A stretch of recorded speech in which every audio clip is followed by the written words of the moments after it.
Hi, everybody. Happy Friday, and welcome to Michael Starrantino's podcast. Yes, we don't have a name for it yet. We're working on it.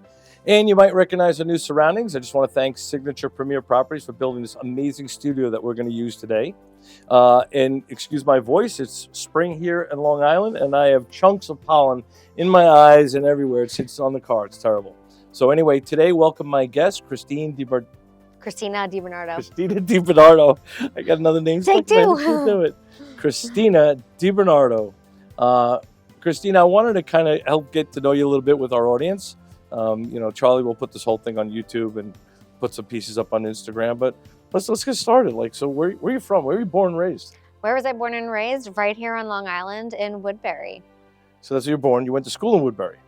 I went to Syosset School Districts, yes. I got cousins. I got family out there. We got to talk about it when we get off. Even the on the school board who, I got that. All right, we're going to come back to that. Yeah, we'll talk. We'll talk more about that. All right, so, and then, so you grew up, stayed here in Syosset, in that area, and then where'd you go to school? I went to Rutgers University for my undergraduate degree in psychology. Terrific. So 4 years at Rutgers. Mm-hmm. Did you then go and get a master's? Yes, I got my master's degree at St. John's University in clinical mental health counseling. Terrific. All right. So does your family get free service? No, that would be unethical, actually. So I can't provide them free mental health support. But do they still call you and whine on the phone and look for you to... Maybe a little bit, yeah. Right. So growing up, what was it like in your household? You have two other siblings? I do. I'm the oldest. I'm one of three. And I've got two younger brothers who are wonderful. Growing up in my house, there's a lot of love in my house. We were the board game, hang out outside, family. My grandparents lived with us. Grandparents on my mom's side lived with us. They were essentially mom and dad number two. My godmother was mom number three. That's amazing. Yeah, there's a lot of love in my family. It's a very European Yeah, style. Very Italian. Is that? Yeah? Yeah. Okay. And my wife's family's from Ireland, and my wife's first generation, and literally everybody grows up and dies in the same house. Nobody moves on. That's how it goes. It took a little bit of maneuvering for me to get my wife away from the environment so I didn't grow up and die in that house. But gotcha. That's another story for another day. Gotcha. So what'd your parents do? Did they both work, mom and dad? Yeah, both my parents work. My dad's now retired, a financial planner, and my mom works at a law firm. Fancy. Yeah. Is she an attorney or does she work on the team? She works on the team. She's not an attorney. Good. Yeah. All right. So, and your brothers, what kind of destiny did they choose? So one of my brothers is in sound design in theater, and he's new in the field, but he's he's my brother, so of course I'm going to say wonderful things about him, but he is doing wonderful work on off-Broadway plays and shows and movies even. And then my other brother is a production assistant at WWE. Wow, that's great. So I want to go back to the sound designer who's working in theaters. Is he like an independent contractor working for himself? He doesn't work for the theater, right? He would work for maybe a company? That's a great question, actually. I think right now it's more freelance where he's, gets a job here, gets a job there. And he's doing a lot of, I think right now it's a lot of networking and, finding the people and, who you know. And he gets jobs because, someone knows Joe and, it's. Is he getting jobs on Long Island as well as in Manhattan? Actually, yeah, he did a movie. I don't know the name, but he did a movie out here on Long Island in Nassau County. What purpose would he design? What sound design would he do on the movie? You mean like the sets, making sure the sets were correct for recording? You think on locations, things like that? This would be a good question for. You're challenging my knowledge. All right, I'm sorry about that.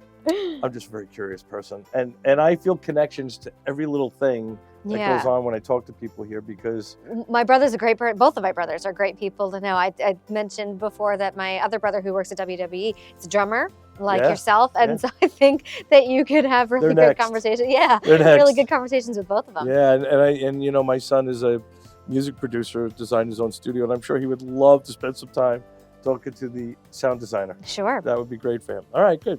So what were you, besides the family and the games and the loving and the everybody in the house, big holidays, lots of food if you're Italian, I know that. Oh, yeah. What are the hobbies and interests? Sports, music, what would you do? For myself, okay. So from a very young age, I ran track and field. I ran through high school and scholarship through college. So I spent a lot of time being very physical and running and competing, and I'm a very competitive person to Good this for day. you. That's great because, competing is really healthy. It's great for people to learn winning and losing, especially, right? You I really think appreciate the so. wins. Yeah. But for a student to be able to do that while they're in college, it's even more demanding because you have to do both. And if Yeah. you're traveling, right, with the team, you're going to study on a bus. And I'm Yeah. always respectful of student athletes who are able to do both because it really is hard. Thank you. Yeah, it was amazing. This is at Rutgers, Mm-hmm. which is Division One. One. Mm-hmm. So you're on the track team in Division One school. Mm-hmm. Yeah, it's demanding. Yeah. This is a whole step up. Yeah, no, it was amazing. It was definitely a lot, but you said something before. You really learn to appreciate the wins. You really learn to appreciate your losses as well. I think that we learn so much from our losses or our failures, and I think that as just a general society, we're very afraid of failure, and Yeah. I think the expression "fail fast." Yeah. And So you're saying licking your wounds is very healthy and rewarding, and you can learn from that. learning from them, yeah. Instead of just being miserable about it.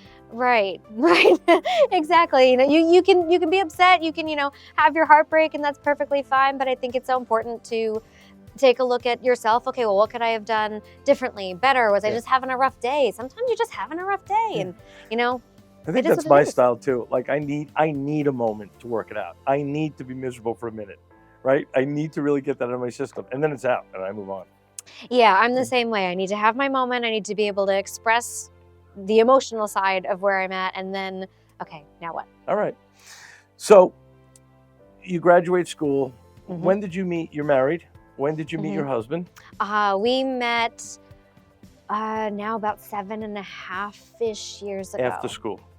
Yeah, no, yes? Just about the end of school, right about graduation? I met him about halfway through, I think, if I'm remembering timeline-wise. I met him about halfway through my graduate degree program. Is this one of those moments when he watches the video and he's going to be a little surprised that you don't know when you met? No, I know. Or is he going to give you credit for being busy in the head? I remember the date. We met on March 11th, 2016, and I started graduate school in September 2015, so Okay. actually a lot sooner into the graduate degree program. All right. What does your husband do for a living? So my husband does commercial investing, and he is a Local 14 crane operator. That's crazy. Yeah. There's not a lot of those guys that do that, right? No, it's a high demand job. Local 14 in particular is much smaller than the other unions. So is he in the city every day? Is that his thing? Yeah, he's in the city. Yeah. All right. Good. No children yet. No, not yet. All right. So tell me when your career got started. You graduated school. What was your first job out of school? So my first job relatively in this field was while I was still in graduate school. So in graduate school, I worked for a non-for-profit agency called The Retreat out here in Suffolk County in Hauppauge, Riverhead, and East Hampton. And I started out as a volunteer intern and worked my way up to becoming the coordinator of a batterer intervention program, which is a court-mandated program for men who are violent, abusive toward their partner and children. Okay, cool. So that's the segment that you're working in here is spousal abuse, family, domestic abuse kind of stuff? That's where I got started, and now alongside that, at the same time, I was working in private practice for somebody else, and now I have my own private practice where we work with kids, teens, adults.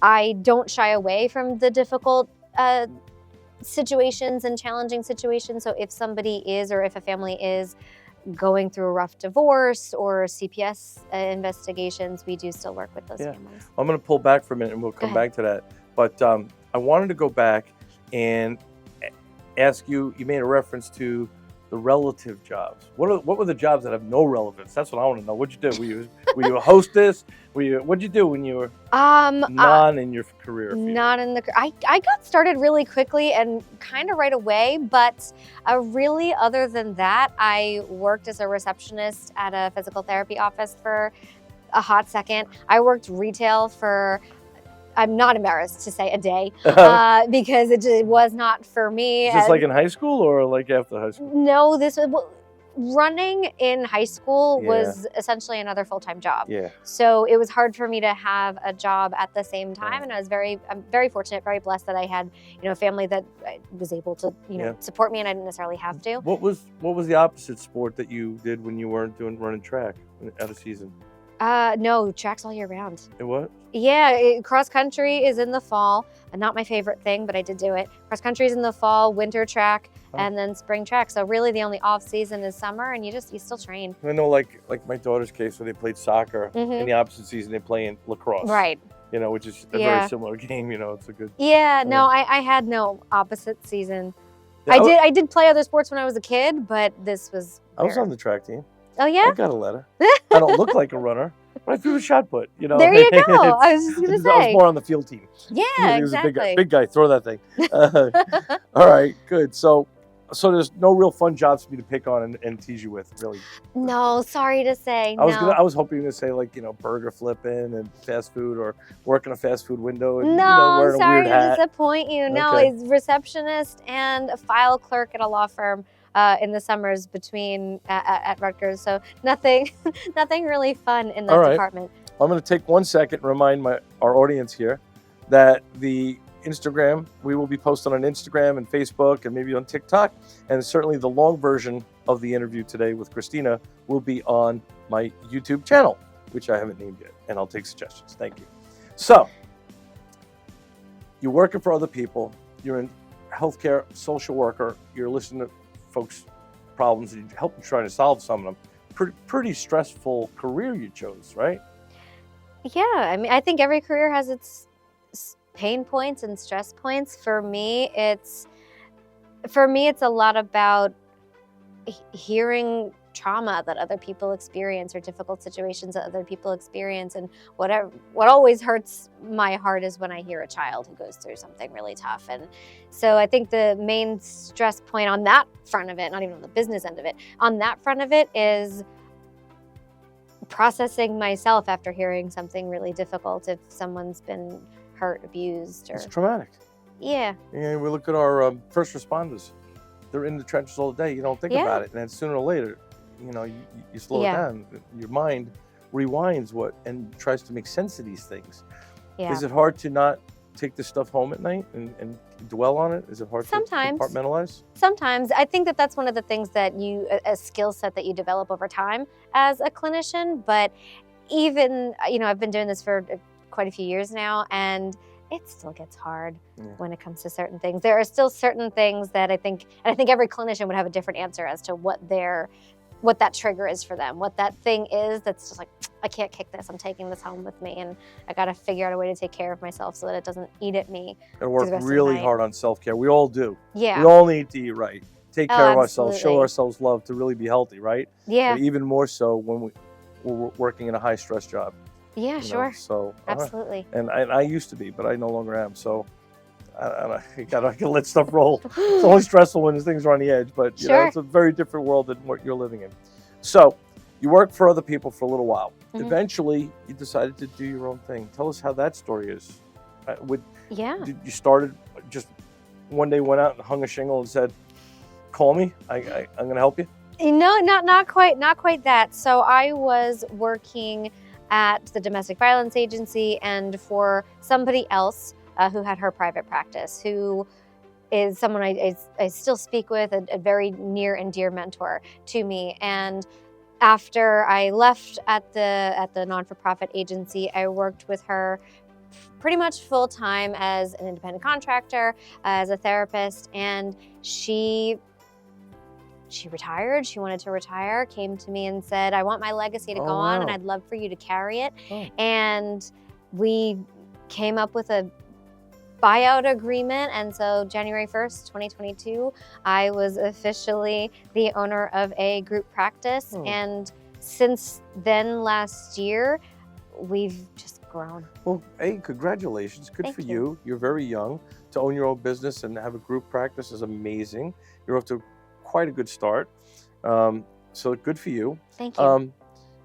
When you worked for her, was her practice geared towards a certain type of, I guess, patient, or an area that she was focused on, or did she have a variety of clients? Definitely a variety. And one of the things that she's unbelievably brilliant with is a service called biofeedback or services called biofeedback and neurofeedback. And so her legacy in practice was really built on the combination of providing counseling services and biofeedback and neurofeedback services. And I still do both. I think now the trajectory that I've really gone in is more mental health counseling focused, with biofeedback and neurofeedback as a supplemental treatment that we offer, and we do still offer it. Most of the clinicians that I have working with me now work with children and families. So you said a mouthful there. Yes, I did. So first of all, biofeedback sounds cool as hell. But it is. What biofeedback? What was the other one? Neurofeedback. Neurofeedback. Are those some sort of tests you're conducting and then analyzing the data to help somebody? Is that what that is? It's a treatment. It's not an assessment. So biofeedback is using the equipment that we have to monitor heart rate variability, skin conductance, which is sweat, skin temperature, muscle tension. We're showing somebody how their body physiologically responds to stress, and then giving them, it's really interesting, and That's then giving cool. them tools to reduce that stress response in their body. So do you have to inspire the stress, or do they have to come in stressed out to get this right, or you could put it on me right now and you could read my situation? I don't have anything on me, but I could put it on you right now. And so I get that question a lot. Like, am I inducing stress? No. But do you need me to be in a moment of stress to read those results? No, because what we're trying to do is get a sense of what your baseline is. When you're coming in just regular you, maybe you're stressed that day, maybe you're not, but what is your baseline, so that we can help you lower that baseline. And biofeedback is not a treatment we're going to give you skills to be able to use when you're in crisis. It's more of here's skills that you can use to prevent your body from escalating into crisis, so that you can handle whatever's in front of you without having such a visceral response to it. I love it. Yeah. It's taken me a few years, but I can recognize myself now. Like, this isn't good the way I feel. What is it? Let's back it down. Let's put things in perspective and change my environment quick. But it took a while to get there to recognize it. Really does. That sounds cool. It really does sound cool. It is very cool. So how many people are in your current office? I know you've grown a little bit, but in one office, the first office, how many clinicians work there? We're a staff of 15. I'm a 15, so. It's amazing. Yeah. And so then you went and expanded your business. You opened a second office. So we've had both offices for the entire time, and we're looking to open a third this year. Oh, bless you. That's great. Thank you. That's great. Again, the type of business that you take on, you're taking on patients with any issues, or are you staying away from it? Like, you're doing drug addiction, you're doing, alcohol addiction, you're doing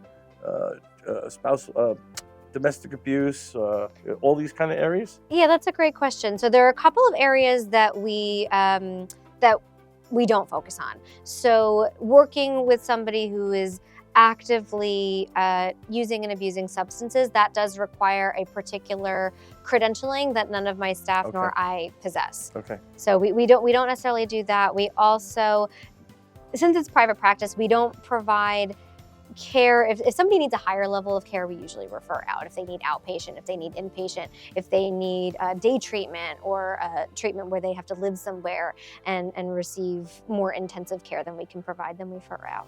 So let me ask you this. Your title is, can you remind me again? Licensed mental health counselor. Right. So is that like in the social arena, or as opposed to psychiatric? I'd like to define the two. And sure. So a psychiatrist has a medical degree. They can prescribe medication and do medication management. My license is very similar to a social work license, but it is a bit different. Okay. All right. Cool. So now what's next for you? What's the future? How are you going to grow a family? You came from a big family. What's that? Did come from a big family. You going to open offices and grow a family? Yeah, pretty much. Gonna just do all of it. So you're going to have the room in the back with the playpen while you're working? Well, actually, my husband and I, we want to adopt kids. Oh, that's sweet. Yeah, we want to adopt older kids, kids who might not necessarily be placed in a home otherwise, and we want to make sure that when we do adopt, we adopt siblings, so that family doesn't get broken up. Fantastic. Good for you. What do you and your husband do on the weekend when you're off? Like, what will you do tomorrow night? Oh gosh, what will we do tomorrow night? This weekend we have a very busy weekend, but because we're moving, so we're doing a lot of packing and reorganizing and things like that. But we both love being outside. We have a puppy, and so you can catch us at parks, walking our puppy, having a picnic, sometimes going hiking, and So, things like that. with your athletic background, are you always in motion still? Are you a I don't person know that's how very to active? sit still. Yeah. So do you like run on your own or anything for training? I don't really run too much anymore. It breaks my heart, but I've got a couple of injuries that really prevent me from doing as much running as I would like to. But I still like to be active. Anything that I can do outside. Good for you. Yeah. Well, this was great. I'm glad we spent a few minutes today getting to know each other a little bit. Yeah, I hope likewise. that we'll get some questions coming into that I can revisit, and we'll bring it back and talk again. I would love that. Yeah, I mean, so what we're going to do here is, again, before when we wrap this up, Charlie will post this up. We're going to have all of Christina's information available. If you have an interest, or maybe you know somebody who might need some service, her information will be posted on this video so you can reach out to Christina directly, right? So thank you very much, and I hope you have a wonderful weekend. Thank you. Yeah. You too. Thank you for having me. Right on. All right. Thank you.